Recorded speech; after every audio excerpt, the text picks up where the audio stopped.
Hello guys. അപ്പം കുറെ നാളായിരിക്കില്ലേ ഇങ്ങനെ ഒരു റിവ്യൂ കണ്ടിട്ട്. അപ്പൊ ലാസ്റ്റ് ഇങ്ങനത്തെ റിവ്യൂ വന്നതെന്ന് പറഞ്ഞാൽ എനിക്ക് തോന്നുന്നു ജയ് ഗണേഷോ ആ സിനിമയാണെന്ന് തോന്നുന്നു. അപ്പം ലാപ്ടോപ്പ് വെച്ചിട്ടുള്ള പരിപാടിയും കണ്ടിട്ട് ആദ്യമായിട്ടാണെന്ന് തോന്നുന്നു എന്റെ വ്യൂവേഴ്സ് എല്ലാം. അപ്പൊ ഇന്നിപ്പം വന്നതെന്ന് പറഞ്ഞാൽ ഇന്ന് ഞാൻ ഒരു സിനിമ ഉണ്ട്, എന്റെ ദൈവമേ, കിടുക്കാച്ചി പടം.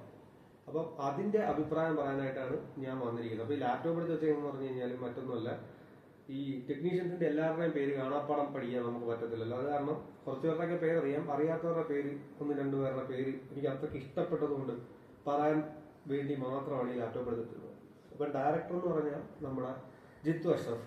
ജിത്തു അഷ്റഫിനെ കുറിച്ച് നിങ്ങൾക്ക് അറിയായിരിക്കും, അറിയത്തില്ലെങ്കിൽ ഞാൻ പറഞ്ഞുതരാം. നമ്മുടെ നായാട്ടം എന്ന് പറഞ്ഞ സിനിമയില്ലേ, അതിനകത്ത് നമ്മുടെ കുഞ്ചാക്കോ ബോബൻ പോയി എന്താ പറയുന്നത്, ഇത് ചോദിക്കത്തില്ലേ, കുഞ്ചാക്കോ ബോബൻ പോയി ലീവ് ചോദിക്കുമ്പോൾ ചീത്ത വിളിക്കുന്ന പോലീസുകാരനില്ലേ, അത് തന്നെ ജിത്തു അഷ്റഫ്. അദ്ദേഹത്തിന്റെ മറ്റൊരു റോളാണ് ഞാൻ പറഞ്ഞത്, ഇരട്ടയിലെ മറ്റേ പാസ്റ്റർ, അതും അദ്ദേഹമാണ് ഈ സിനിമയുടെ സംവിധായകൻ. റൈറ്റർ ഷാഹി കബീർ. ഷാഹി കബീറിനെ കുറിച്ച് പറയുകയാണെങ്കിൽ അദ്ദേഹം ഒരു പോലീസുകാരനാണ്. ഇപ്പം നിലവിൽ സർവീസിലുണ്ടോ എന്ന് എനിക്കറിയില്ല, പോലീസുകാരനായിരുന്നു. അപ്പം അദ്ദേഹത്തിന്റെ രണ്ട് സ്ക്രിപ്റ്റ് പറഞ്ഞു കഴിഞ്ഞാൽ നമുക്ക് അറിയാൻ പറ്റും. ഒന്ന് നായാട്ടും ഒന്ന് ഇലവീട കുഞ്ഞിനെ. രണ്ടും വെടിച്ചില് പടങ്ങളാണ് എന്നുള്ള കാര്യം നമുക്കറിയാമല്ലോ. അടിപൊളി സിനിമകളാണ്. പിന്നെ സ്റ്റാർ ചെയ്യുന്നത് പ്രിയാമണി, കുഞ്ചാക്കോ ബോബൻ, ജഗദീഷ്, പിന്നെ നമ്മുടെ വേറെ ആൾക്കാരെന്ന് പറഞ്ഞാൽ കൂടുതലും മറ്റേ റമീസ്, വിശാഖ് നായർ, അദ്ദേഹം, അവരൊക്കെയാണ് മെയിൻ താരങ്ങൾ. ഇനി വേറെ ഒരുപാട് താരങ്ങളുണ്ട് കേട്ടോ, ചെറുതും വലുതുമായിട്ടുള്ള ജൂനിയർ ആർട്ടിസ്റ്റ് ഇഷ്ടം പോലെ താരങ്ങളുണ്ട്.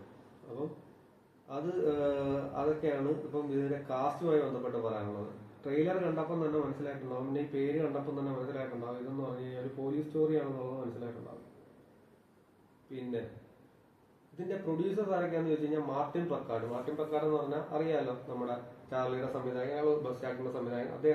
അദ്ദേഹത്തിന്റെ പ്രൊഡക്റ്റ് അദ്ദേഹത്തിന്റെ കമ്പനിയിൽ നിന്ന് വരുന്നതിനെ തന്നെ നമുക്ക് നല്ല സൂപ്പർ സിനിമകളായിരിക്കും വരുന്നതെന്ന് പറയാം. അദ്ദേഹമാണ് ഇരട്ട പ്രൊഡ്യൂസ് ചെയ്തത്. പിന്നെ ഉദാഹരണം സുജാത, അങ്ങനെ ഒരുപാട് പടങ്ങൾ, നായാട്ട്, അദ്ദേഹമാണ് പ്രൊഡ്യൂസ് ചെയ്തത്. വളരെ കഴിവുള്ള ഒരു വ്യക്തിയാണ്. കൂടാതെ രണ്ട് പ്രൊഡ്യൂസറുകളുണ്ട്, ഒന്ന് സിബി ചവറയും പിന്നെ രഞ്ജിത്ത് നായർ.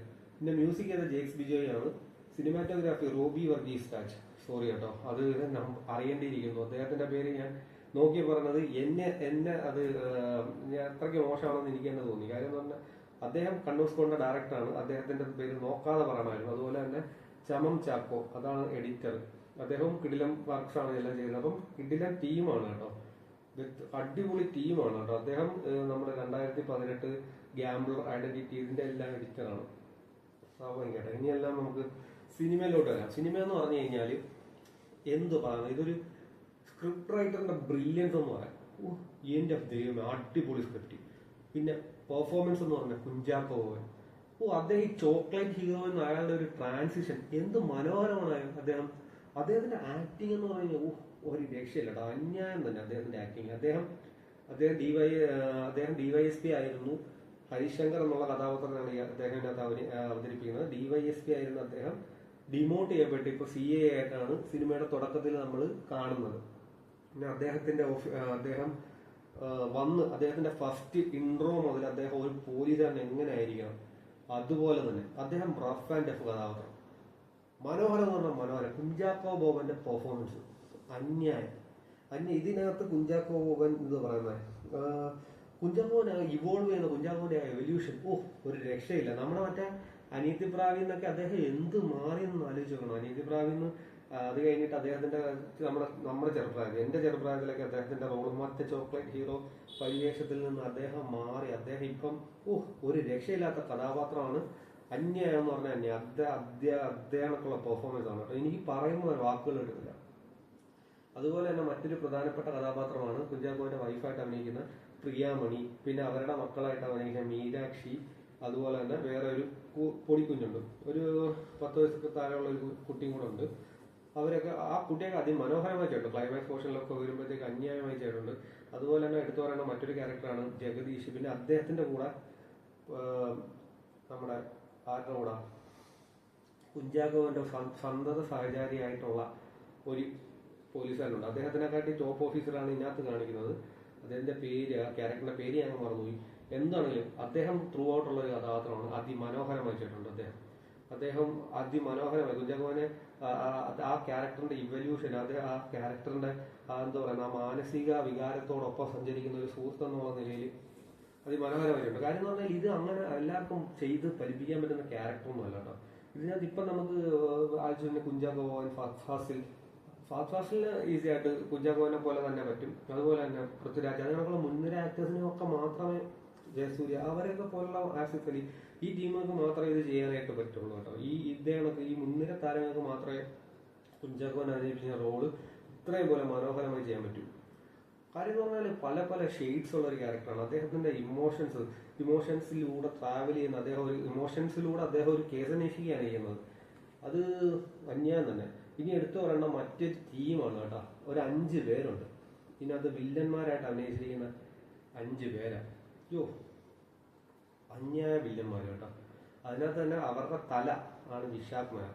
സൂപ്പറായിട്ട് ഇട്ടുണ്ട് കേട്ടോ. അദ്ദേഹം ഈ വിശാഖ് നായർ ഈ പറയുന്ന കേട്ടോ, നമ്മുടെ മറ്റേ സിനിമയിലായിട്ട് മറ്റേ ആനന്ദത്തിനകത്ത് കണ്ട വിശാഖ് നായരൊന്നും അല്ല ഇതിനകത്ത്.